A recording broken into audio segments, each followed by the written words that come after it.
para dar inicio, pues, hablar un poco sobre esa época llamada de la Ilustración, en la cual, si nos remontamos un poco, pues la Ilustración fue un amplio movimiento intelectual que se iba popularizando en el siglo XVIII más o menos en Europa y particularmente en Francia, en donde los conocimientos que iban siendo aportados por esos filósofos y científicos de la talla como Bacon, Galileo, Galilei, que lo vimos la vez anterior, ¿verdad? Descartes, Kepler, Luke, Newton, entre otros, pues tuvieron una amplia difusión a través de la llamada enciclopedia o diccionario razonado de las ciencias, las artes y los oficios en el año de 1765. Y pues se fue constituyendo entonces la fundamentación filosófica de la Revolución Francesa y de los procesos independencistas en este caso, del continente americano, que se iba haciendo como esos movimientos de hacer esa independencia de los estados europeos en este caso.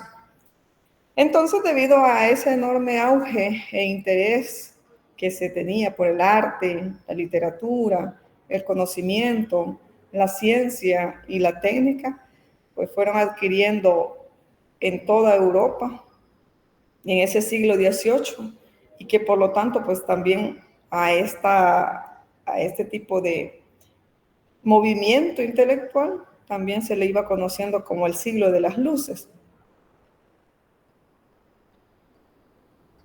Debido a ese enorme auge y también al interés que el arte, la literatura y todo, ¿verdad? Que iba, permítanme, chicos, solo quiero contestar esta llamada que es importante de la licenciada que va a estar con nosotros el día de mañana. Solo quiero contestarle, permítanme.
Gracias por la esperita. Bueno, entonces ya tenemos confirmado la actividad pendiente que teníamos con análisis. Todo bien. Continuando con la clase, Sobre los fundamentos de las concepciones del mundo comunes a los científicos y filósofos y pensadores de ese periodo, pues lo más importante y quizás lo que más destaca de esa época son las siguientes. Uno, la confianza en el poder de la razón humana, el asumir que mediante el uso juicioso de la razón, pues el progreso científico sería ilimitado. Dos, se otorgaba más valor al descubrimiento de la verdad a través de la observación de la naturaleza y la experimentación que al estudio de las fuerzas autorizadas, así como en aquel tiempo Aristóteles y los dogmas contenidos en la Biblia y defendidos por la Iglesia. Y tres, pues, a través de una educación apropiada que para entonces ya estaba adquiriendo carácter laico y universal, la humanidad más que todo pues podía ser modificada, cambiada, su naturaleza para mejorar la convivencia social, que era lo que se pretendía. Tener como una mayor armoniosidad entre las personas, ¿verdad? Para poder mejorar esa convivencia social. Con los nuevos descubrimientos geográficos y científicos que se daban también en esa época, pues fueron ampliando las concepciones del mundo. Y en este caso, una de las figuras más importantes de la Ilustración fue el escritor, periodista y filósofo francés Denis Diderot, en los años de 1713 a 1784. Para el año de 1747, pues Diderot a él le solicitaron participar en la edición de una traducción francesa de la enciclopedia inglesa. Y en este caso, cuando en colaboración con el matemático francés Alembert Diderot, entonces convirtió ese proyecto en una inmensa obra de nueva redacción y que iba a abarcar 35 volúmenes y le llamaron pues la enciclopedia o diccionario razonado de las ciencias, las artes y los oficios. Mayormente conocida, si lo buscan, lo googlean, pues cuando escriban ustedes la enciclopedia, hace referencia a esos escritos por estos dos filósofos. En este caso, filósofo y el otro matemático, tanto Diderot como Alembert. También con la colaboración de los más prestigiosos escritores de la época, entre los que figura Montesquieu, Voltaire y Rousseau, pues el escepticismo y racionalista Diderot empleó la enciclopedia como una poderosa arma de propaganda contra las autoridades eclesiásticas de aquel tiempo, también para poder abolir un poco el hecho de la superstición, el conservadurismo y el orden semifeudal de la época que estaba en su mayor apogeo. Entonces, con esta obra o con este movimiento de pensamiento, pues se fueron aboliendo ciertas costumbres, por decirlo, ¿verdad? Que tenían en su momento el mayor poder, sino que se iba quitando esa hegemonía que ellos tenían bajo ese yugo a las personas de la sociedad en ese momento. El mayor mérito que se le reconoce a Diderot, pues, es haber organizado y sistematizado el conocimiento científico de la época en un esfuerzo por realizar el primer inventario actualizado de los conocimientos científicos del mundo.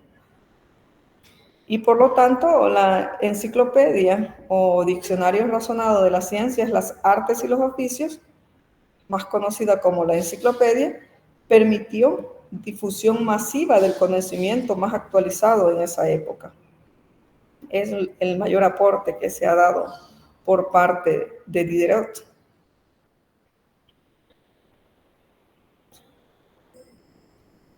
David Hume, filósofo, historiador y economista británico, pues él Su pensamiento ejerció una notable influencia en el desarrollo del escepticismo y del empirismo. También escribió ensayos morales y políticos que obtuvieron un éxito inmediato. Pese a todo ello, no consiguió ganar la cátedra de filosofía en la Universidad de Edimburgo, pues era considerado un escéptico, era considerado ateo, y en ese tiempo pues la religiosidad tenía el poder, ¿verdad? Entonces, por esa razón, no se le consideraba propiamente un filósofo, porque se consideraba que era un ateo, ¿verdad? Que iba en contra de la corriente de pensamiento eclesiástica de esa época. Posteriormente trabajó como tutor del marqués Andadel, y en la obra que escribió Hume, en este caso, Investigación sobre el entendimiento humano, trató de fundamentar la importancia de la filosofía en el conocimiento humano, el cual, según su teoría, pues constaba de dos partes, que eran las impresiones y el razonamiento que el ser humano le daba. Y esas impresiones pues venían de las sensaciones, y los razonamientos de las representaciones o de los juicios que de las sensaciones hacía cada sujeto de una forma muy subjetiva, ¿verdad? Es así que para Hume pues no se podía hacer afirmaciones creíbles sobre hechos futuros sobre la base de que antes habían ocurrido de determinada forma. Entonces, si no había como esas sensaciones o impresiones previas, no se podía asegurar o argumentar representaciones o juicios posteriores a ellas. Según Hume, pues las únicas afirmaciones creíbles entonces, a pesar de no provenir de la experiencia, eran las matemáticas. A ellas sí les daba el valor, digamos, teórico sólido, que sin necesidad de algunas impresiones previas, pues el conocimiento era tal cual, según las matemáticas. Su pensamiento ejerció una notable influencia en el desarrollo del escepticismo y del empirismo. Hume fue un típico representante del pensamiento cientificista que fue caracterizando este periodo de la Ilustración.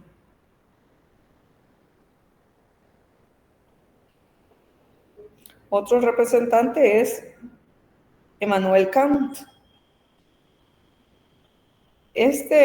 Un poco, pues, después de estudiar profundamente las ideas más destacadas en filosofía, más que todo en la teoría del conocimiento y en las ciencias de su época, Kant desarrolló la lógica trascendental, también conocida como el método crítico, que posteriormente pues ha venido o ha servido de fundamentación de la corriente de pensamiento conocida como el criticismo.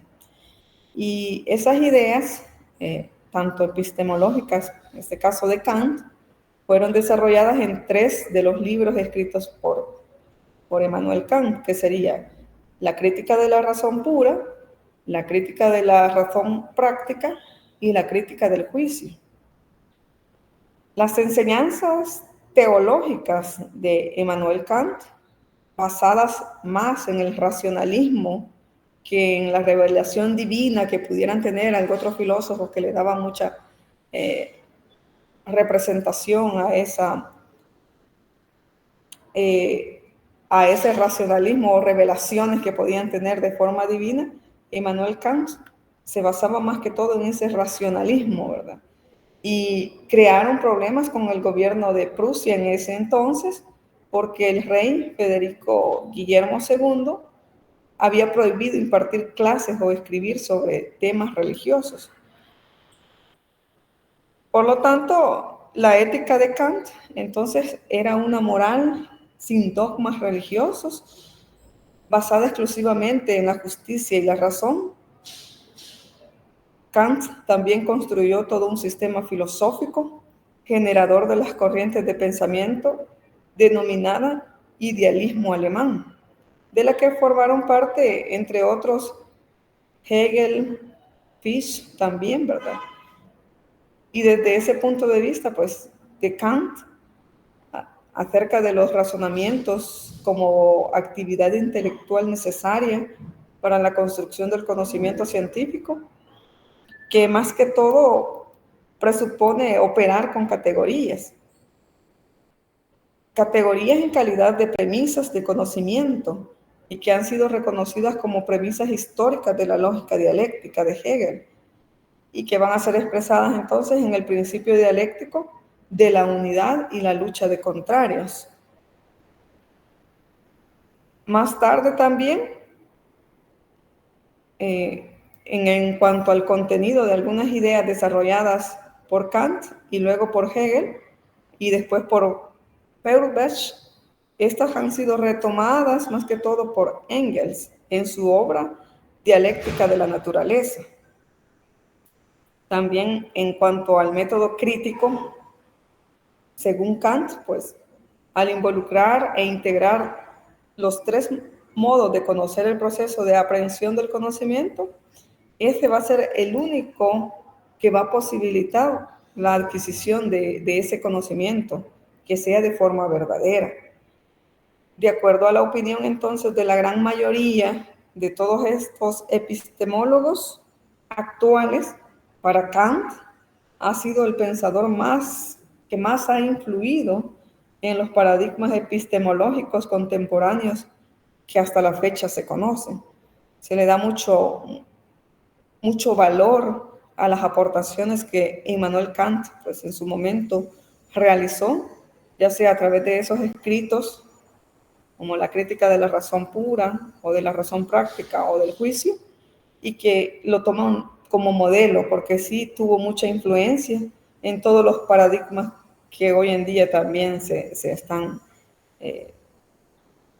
llevando en cuanto al pensamiento filosófico.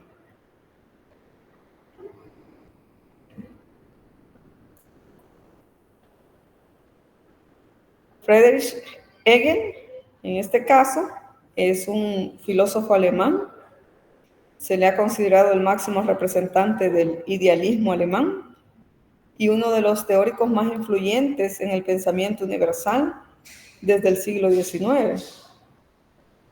Según Hegel, la lógica que rige el pensamiento o que rige el proceso de desarrollo del pensamiento y la historia es la dialéctica. Y para Hegel, la dialéctica por sí misma pues, constituye un método de razonamiento lógico.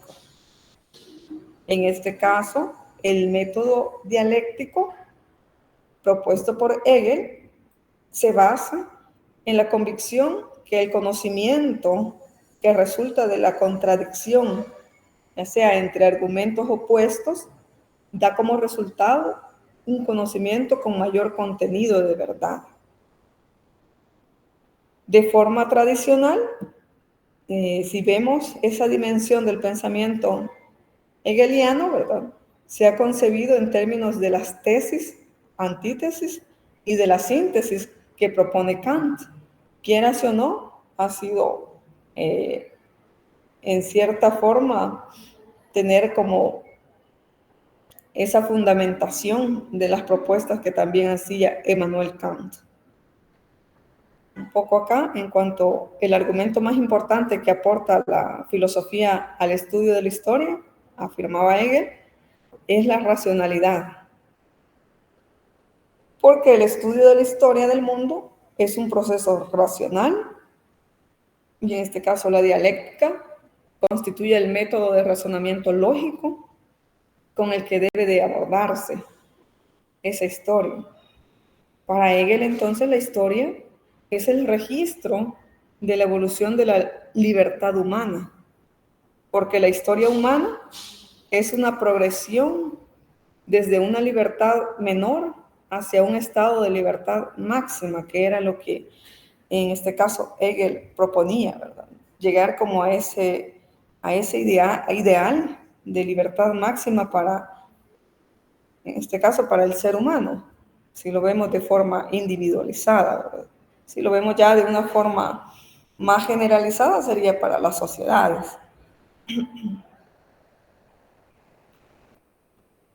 La obra de Hegel, más conocida, que a su vez se considera la más importante y en la que se encuentran la tesis que les acabo de leer, en cuanto a la epistemología, ¿verdad? Se le llama fenomenología del espíritu.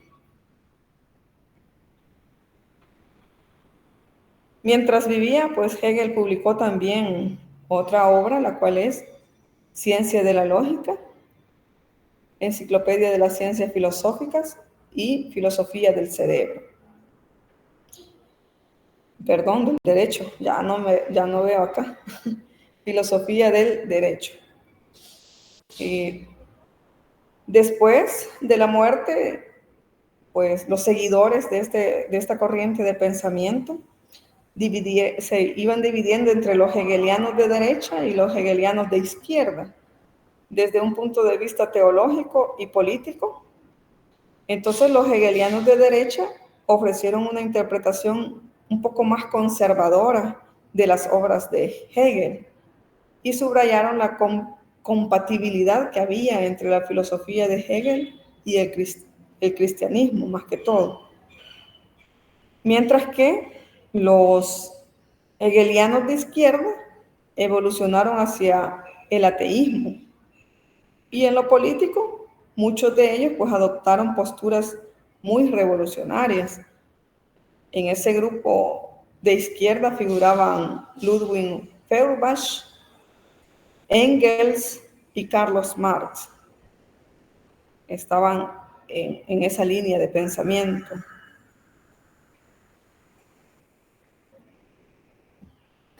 Augusto Comte, filósofo francés, fundador del positivismo y de la sociología, durante algunos años pues, fue secretario particular del teórico socialista francés, el conde de Saint-Simon, cuya influencia pues, quedaría reflejada en las obras de Augusto Comte. Para dar una respuesta a la revolución científica, política e industrial de su tiempo, ¿verdad? Comte propuso una reorganización intelectual, moral y política del orden social. En este caso, Comte afirmaba que el estudio empírico de los procesos históricos pues, revelaba lo que él denominó la ley de los tres estadios,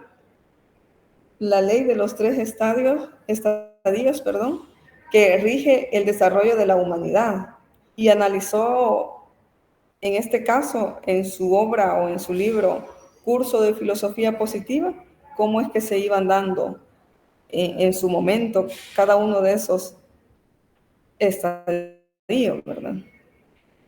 En su obra, más que todo, afirmaba que daba la naturaleza de la mente humana, cada una de las ciencias o ramas del saber debe pasar por tres estadios diferentes. Y aquí lo vamos a abordar un poco en cuanto al teológico o ficticio, el metafísico o abstracto, y por último el científico o positivo. Y cada uno de ellos, pues, Comte afirmaba que tiene un correlato en determinadas aptitudes políticas, más que todo. En el primero, si lo abordamos en cuanto al teológico, pues tiene su reflejo en las ideologías que sostienen el derecho divino de los reyes. En relación al metafísico, este incluye algunos conceptos tales como el contrato social, la igualdad de las personas o la soberanía popular. Y el del positivo, pues, se caracteriza por el análisis científico o sociológico de la organización política. Augusto Comte, muy crítico con los procedimientos democráticos, pues anhelaba una sociedad estable y que fuera gobernada por una minoría de aristócratas, en este caso, que emplearan el método científico para poder resolver los problemas humanos y para mejorar las nuevas condiciones sociales que se iban generando conforme iba avanzando muchos actores también, o en cuanto a inventos que se iban dando. Entonces, Comte pues consideraba de que la mejor manera de ir avanzando también en cuanto a las condiciones sociales era resolver esos problemas que la humanidad presentaba, pero de una forma más equitativa, y que en cuanto a la gobernabilidad de los pueblos, pues no estuviera siendo por unas minorías propiamente, sino que por ciertos grupos que en ciertas condiciones pues merecían tener mayor control de esas sociedades.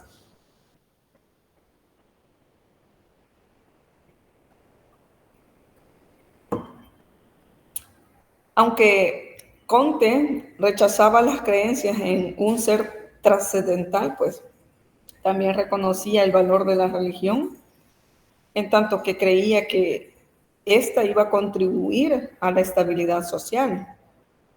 Y es así como propuso como aceptación una religión que estimulara, pues, pero que fuera en beneficio de esa conducta social, no solamente para cierto grupo religioso, fanático muchas veces, sino que tuviera una mayor amplitud, pero que fuera siempre en beneficio de cómo estas sociedades o estos humanos inmersos en esas sociedades, pues, iban modificando esa conducta social de la época.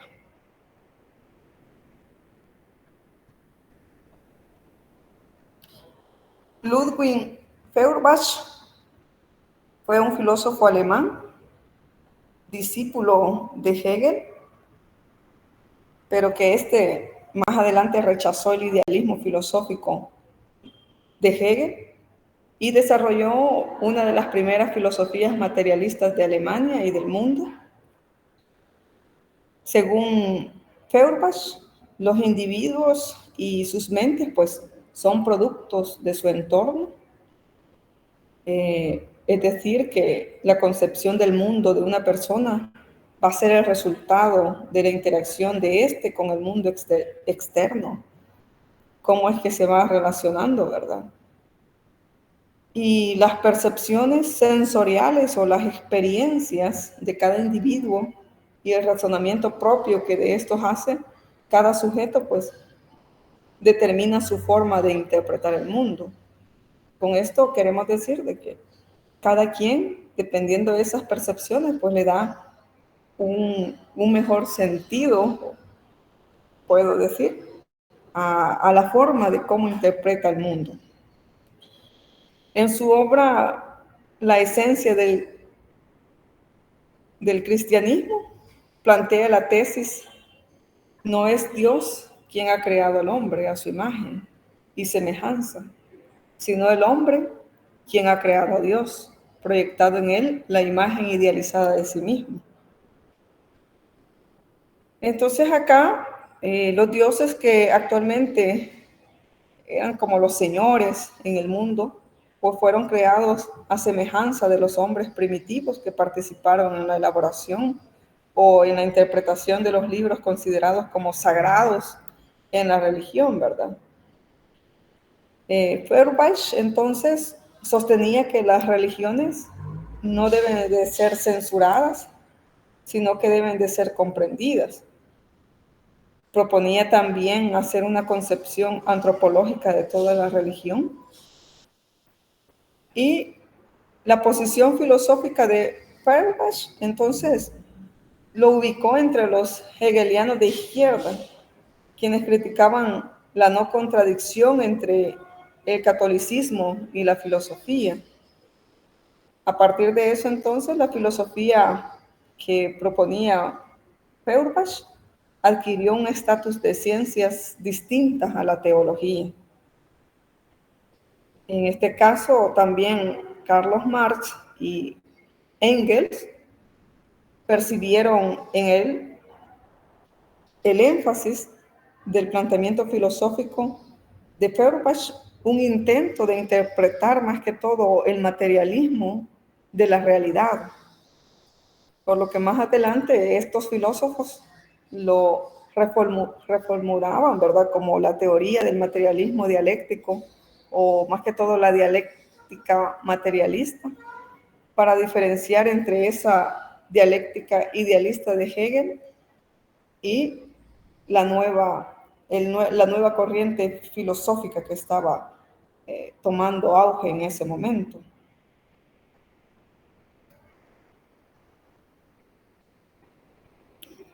John Stuart Mill, filósofo y economista británico, continuó con el empirismo inductivo inglés, criticó los procedimientos de la lógica deductiva en el libro que se llama Sistema de Lógica Deductiva e Inductiva. En este libro, pues, afirmaba que todas las generalizaciones de la lógica deductiva estaban en esas observaciones hechas en las experiencias particulares, por lo que en consecuencia, pues, las fundamentaciones de los procesos deductivos eran de forma inductiva. Para Mill, la lógica inductiva constituye la base real de todas las argumentaciones racionales, incluidas acá la lógica deductiva también. Mill definió la inducción como el proceso de descubrimiento y demostración de las afirmaciones generales a partir de juicios particulares. Entonces, en base a ello, según lo que planteaba John Stuart Mill, pues formuló esos métodos en forma de reglas de casualidad y las resumimos en estos puntos, tanto en el método de semejanza, el método de diferencia, el método de variaciones concomitantes y el método de residuos. Cada uno de ellos, si los abordamos pues, en forma generalizada, cuando se aborda el método de semejanza, en cuanto a si dos o más efectos pues tienen en común solo una condición previa, entonces esta es la causa.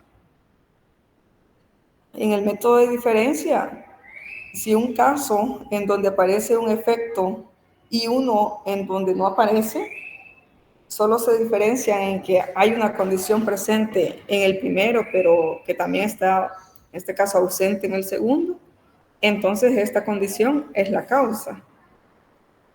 En el método de variaciones concomitantes, si un fenómeno cambia en la medida que lo hace otro, entonces mantienen una relación causa y efecto. Y en el método de residuos, si un efecto le preceden dos condiciones causales asociadas y o sucesivas en el tiempo, pues el efecto residual, al eliminar el último factor, ese es el efecto atribuible al primero. A razón de ello, y las propuestas que Mill realizaba, ¿verdad?, en cuanto a cómo definía la inducción, entonces se le consideró positivista por haber recibido la influencia de los positivistas más connotados de su época, como Saint-Simon y Augusto Comte. Era más que todo que se basaba en esa corriente de pensamiento. Carlos Marx, en este caso, según la literatura, ¿verdad? Carlos Marx, pues, filósofo y economista judío, nacido en Alemania, retomó la filosofía de Hegel en cuanto a la concepción dialéctica del conocimiento y la historia también, y de la filosofía también de Feuerbach en cuanto al materialismo, con las que fundó teoría económica y política que pone al materialismo histórico, al materialismo dialéctico, como instrumentos de interpretación de esos procesos sociales, económicos e históricos de toda la Europa del siglo XIX y que constituyeron la base de esa fundamentación filosófica llamada el marxismo. De aquí comenzó en cuanto a esas corrientes de pensamiento. Una de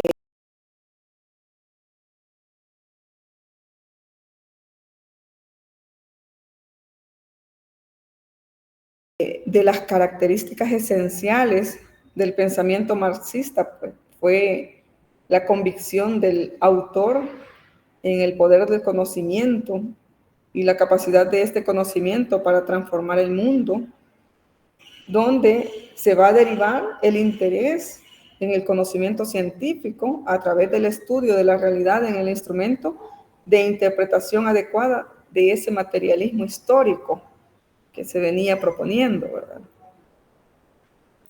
En esa convicción, pues, se resume en la tesis expresada por Marx: si las cosas mostraran de inmediato y sin esfuerzo lo que ellas son realmente, no necesitarían ser estudiadas. No se estudia y se hace ciencia porque sí, proponía Marx, sino porque la realidad de las cosas se oculta tras esas apariencias y lo ideal es ver qué hay atrás de esas apariencias. Entonces, Marx propuso el materialismo histórico como un instrumento con una doble función. Uno, que posibilita el acceso al conocimiento verdadero, sea esta de manera histórica o dialéctica, y una vez que se va a ir alcanzando ese conocimiento como verdadero, la dos, pues sirve como un poderoso instrumento de lucha para hacer como para poder subvertir esas condiciones sociales, económicas y políticas injustas que se vivía en esa época. Y por lo tanto, ya debido a esas dos funciones que ese materialismo histórico de Marx pues develaba,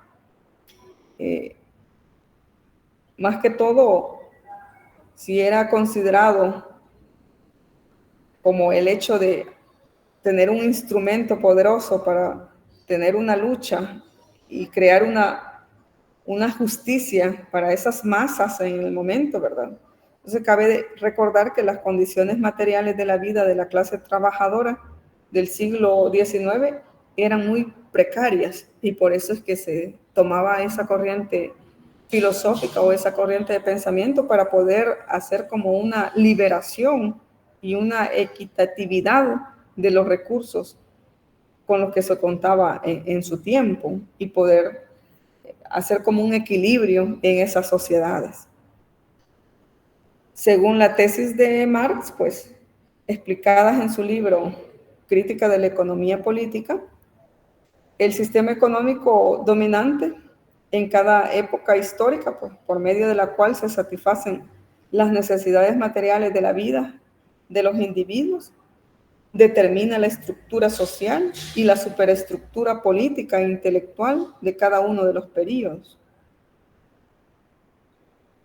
También la historia de las sociedades, pues, es la historia de las luchas entre los explotadores, los explotados, es decir, entre las clases sociales dominantes y las clases sociales oprimidas, ¿verdad?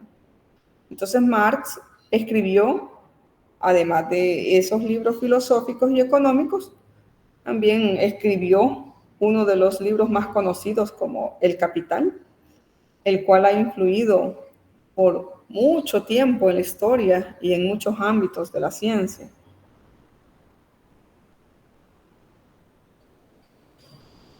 Como punto adicional, pues con frecuencia ha ocurrido que los seguidores de Marx han sido más dogmáticamente marxistas que el mismo Marx, al querer aplicar acríticamente esos principios materialistas que él proponía en sus escritos, ¿verdad?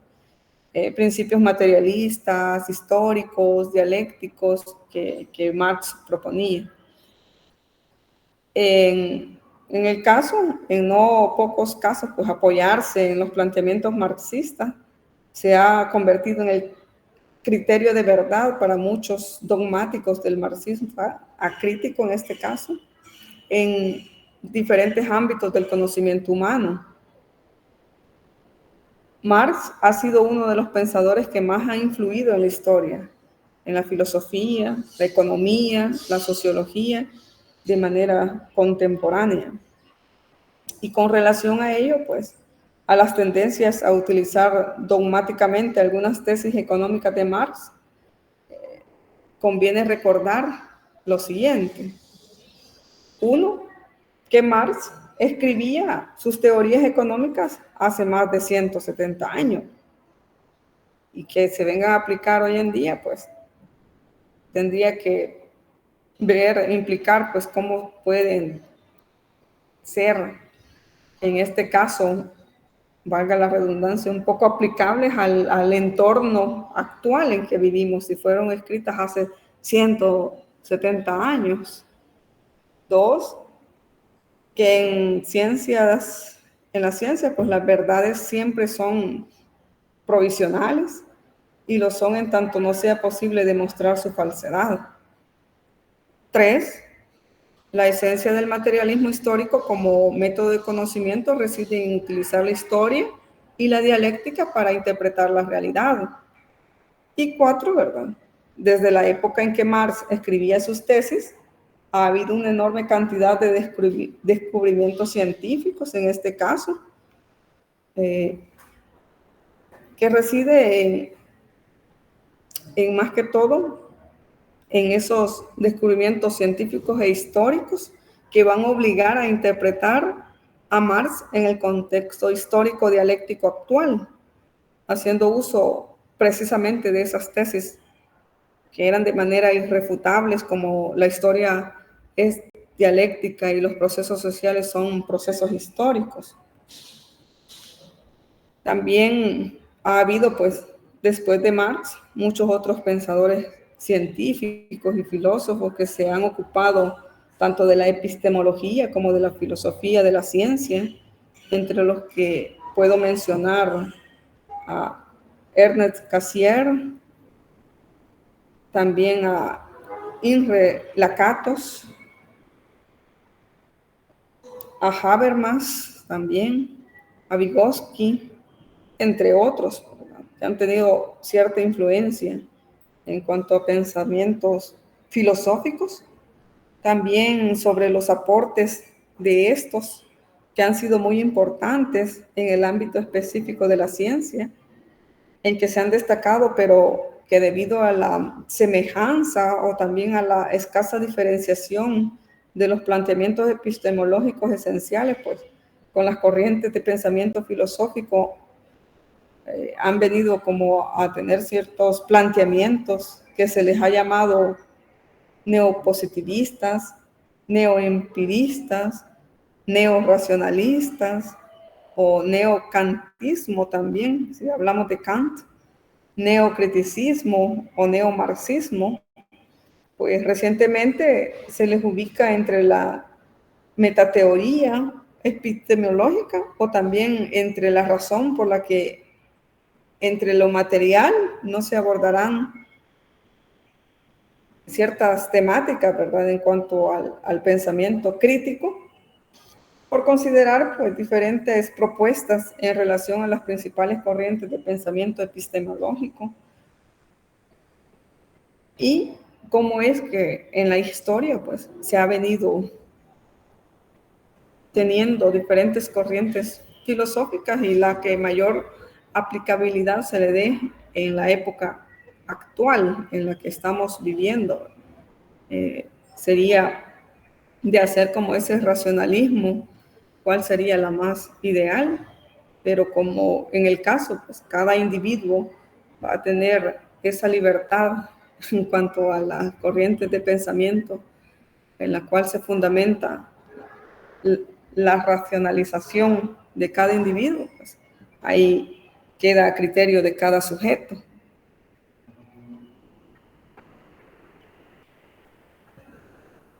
Lo más grueso es lo que les he explicado en estas diapositivas. siempre he agregado algunos anexos, en los cuales más que todo son puntos más referentes a cada uno de estos filósofos. Solamente es de información adicional para que ustedes tengan mayor lectura. Va a estar ahí en el material, ya lo tienen en la aula. Entonces, me quedaría hasta acá. Sería lo que les tenía preparado para esta tarde. No sé si hay algún comentario o algún aporte que deseen realizar.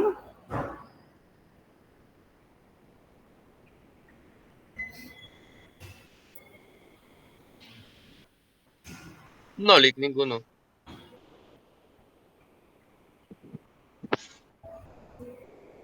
Bueno, entonces nos quedamos hasta acá.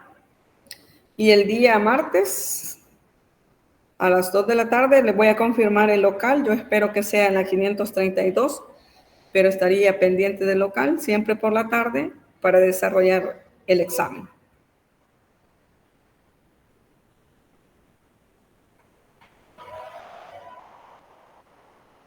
Bueno, nos quedamos hasta acá entonces. Pasen muy buenas tardes. Diga, Juan Manuel. No, solo consultarle, Lick, si va a ser en línea. O sea, siempre Sí, presencial, pero la mecánica en línea. correcto. Ah, ok. Continuamos Está igual, bien. en línea, presencial, aquí ustedes, pero con sus dispositivos. Ujú. Ok, licenciada, muchas gracias. Bueno, feliz tarde.